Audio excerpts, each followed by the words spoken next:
Hello everyone, and welcome back to the channel.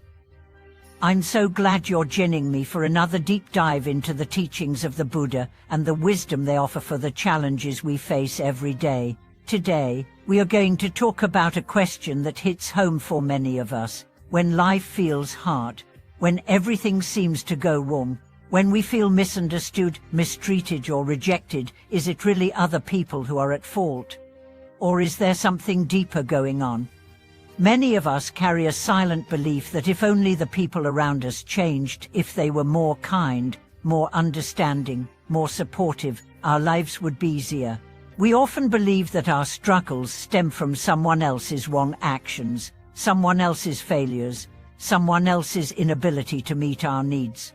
But what if that belief, while understandable, is actually preventing us from seeing the real source of our suffering? In this video, we are going to explore the powerful Buddhist teaching that our perception, not our environment, is often the root cause of our suffering. We'll examine how this insight doesn't dismiss the pain of being hurt by others, but instead invites us to step into a deeper freedom by taking responsibility for our reactions, rather than blaming the world. Let's begin with a story. There was once a monk who approached the Buddha, troubled by constant conflict with another monk in the Sangha. This monk said, "Master, this brother is arrogant, selfish, and unkind. I cannot live in peace while he remains in the monastery." The Buddha looked at him gently and replied, "Does a person covered in ill become clean by pouring more on the stain?" The monk was puzzled. Buddha continued, "When you meet anger with anger, you are not healing the wound, you are feeding it. But when you meet it with mindfulness, the anger ends with you."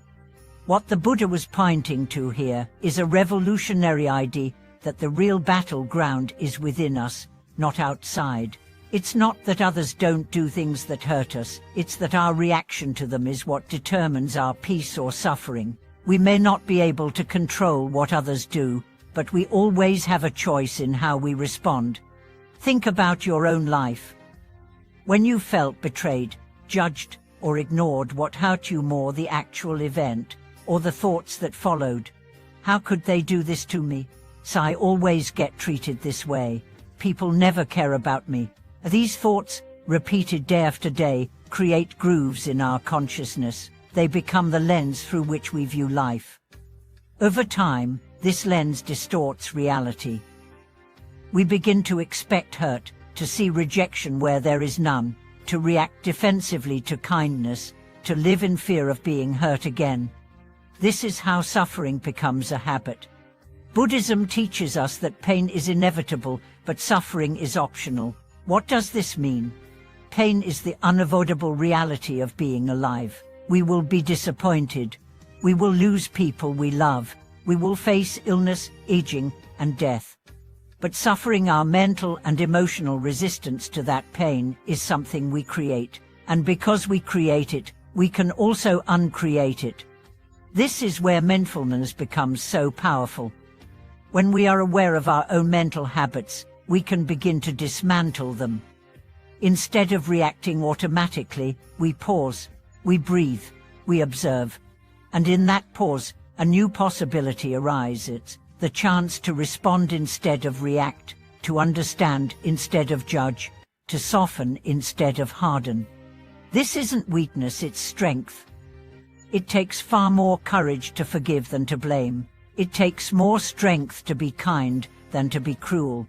And it takes true wisdom to recognize that our peace comes not from changing others, but from transforming ourselves. Let's reflect on the teaching of the two arrows. The Buddha once said that when we experience pain, it is like being shot with an arrow. But then, our thoughts, our anger, our blame, our guilt become a second arrow we shoot into ourselves. The first arrow is beyond our control. The second arrow is our choice. Most of us are walking around wounded by second arrows that we keep shooting into our own hearts.